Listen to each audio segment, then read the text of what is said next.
ઓમ શ્રી ગણેશાય નમઃ. અધ્યાય છઠ્ઠો. બ્રહ્મા અને વિષ્ણુનું પરસ્પર યુદ્ધ.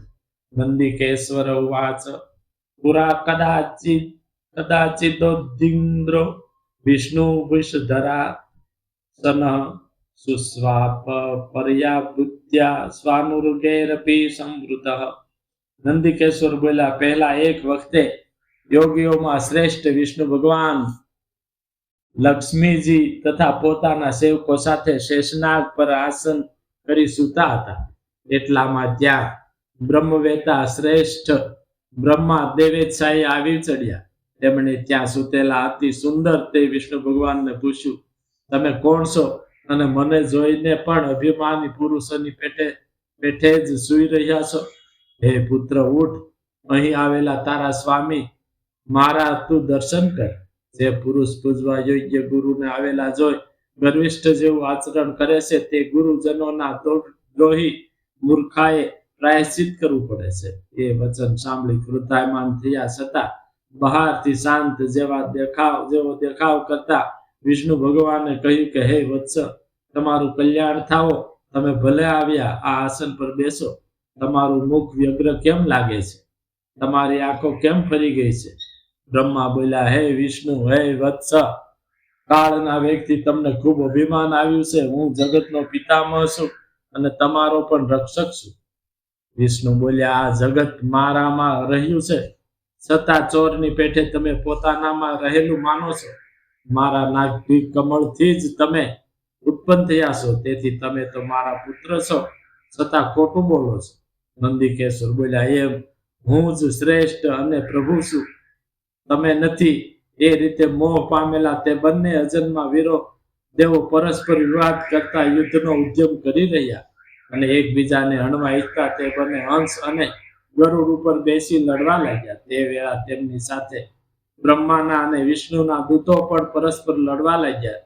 તેટલામાં વિમાનમાં બેસી સર્વ દેવો મહાભૂત યુદ્ધ જોવાની ઈચ્છાથી ત્યાં આવી પહોંચ્યા અને તે બંને ઉપર ફૂલનો વરસાદ કરતા તેઓ આકાશમાં રહી સ્વેચ્છાથી તે યુદ્ધ જોવા લાગ્યા.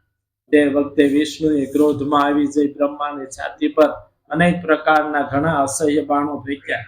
ત્યારે બ્રહ્માએ પણ ક્રોધાયમાન થઈ અગ્નિ જેવા દુસ્સહ બાણો તથા અનેક અસ્ત્રો વિષ્ણુની છાતી પર છોડ્યા. બીજી બાજુ દેવોના ગણો એ રીતના તેમના યુદ્ધ સંબંધી સ્પષ્ટ આશ્ચર્ય જોઈ ઘણા વ્યાકુળ થઈને પણ તેમના વખાણ કરવા લાગ્યા. પછી બ્રહ્માના બાણથી પીડાયેલા તથા આંકતા બુદ્ધિમાન વિષ્ણુએ અતિ ક્રોધાયમાન થઈ બ્રહ્મા ઉપર માહેશ્વર નામનું અસ્ત્ર સાંધ્યું. એટલે બ્રહ્માએ પણ ખૂબ જ ક્રોધે ભરાઈ વિશ્વને કંપાવતું પાશુપત નામનું ઘોર અસ્ત્ર વિષ્ણુની છાતી પર તાક્યું. ત્યારે તે બંને અસ્ત્રમાંથી હજારો સૂર્યો સરખું તેજ આકાશમાં પ્રગટ થયું. બ્રહ્મા તથા વિષ્ણુના તે બંને અસ્ત્રો હજારો મુખવાળા તથા અત્યંત ઉગ્ર હોય પ્રચંડ વાયુ વડે તે વેળા ભયંકર થઈ પડ્યા. એમ બ્રહ્મા અને વિષ્ણુનું પરસ્પર યુદ્ધ થવા લાગ્યું.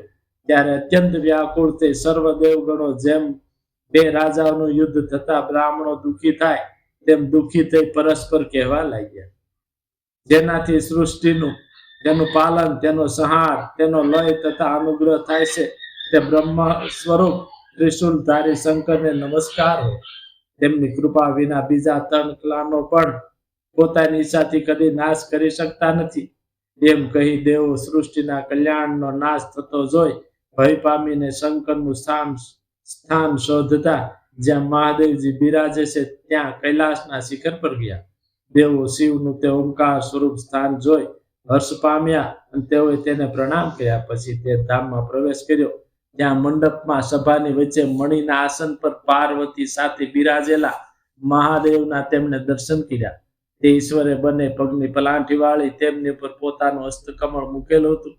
સર્વ લક્ષણથી તે યુક્ત હતા. તેમની ચોપાસ તેમના પોતાના ગણો તેમની સેવા કરી રહ્યા હતા. ખૂબ જ જ્ઞાનવાળી તથા તીવ્ર ભાવનાવાળી સ્ત્રીઓ તેમને ચામર ઢોળતી હતી અને સદા કૃપા યાચતા દેવો પણ તેમની સ્તુતિ કરતા હતા. હે વત્સ, એમ મહાદેવના દર્શન કરી જેમના નેત્રને સંતોષ થયો હતો એવા દેવોએ દૂરથી તેમને દંડવત નમસ્કાર કર્યા. ત્યારે મહાદેવે તે જોઈને પોતાના ગણો દ્વારા તેમને સમીપમાં બોલાવ્યા અને દેવોના શિરોમણી સરખા મહાદેવ તેમને આનંદ પમાડી મધુર તથા મંગળ એવું ગંભીર વચન કહેવા લાગ્યા. અથ સંહલાદયન દેવાન દેવો દેવ શિખામણી અવોચદ ગંભીરમ વચનમ મધુમંગલમ. ઇતિ શિવ મહાપુરાણમાં પહેલી વિદ્વેશ્વર સંહિતામાં બ્રહ્મા વિષ્ણુ યુદ્ધ વર્ણન નામનો 6ઠ્ઠો અધ્યાય સમાપ્ત. બોલ મહાદેવની જય.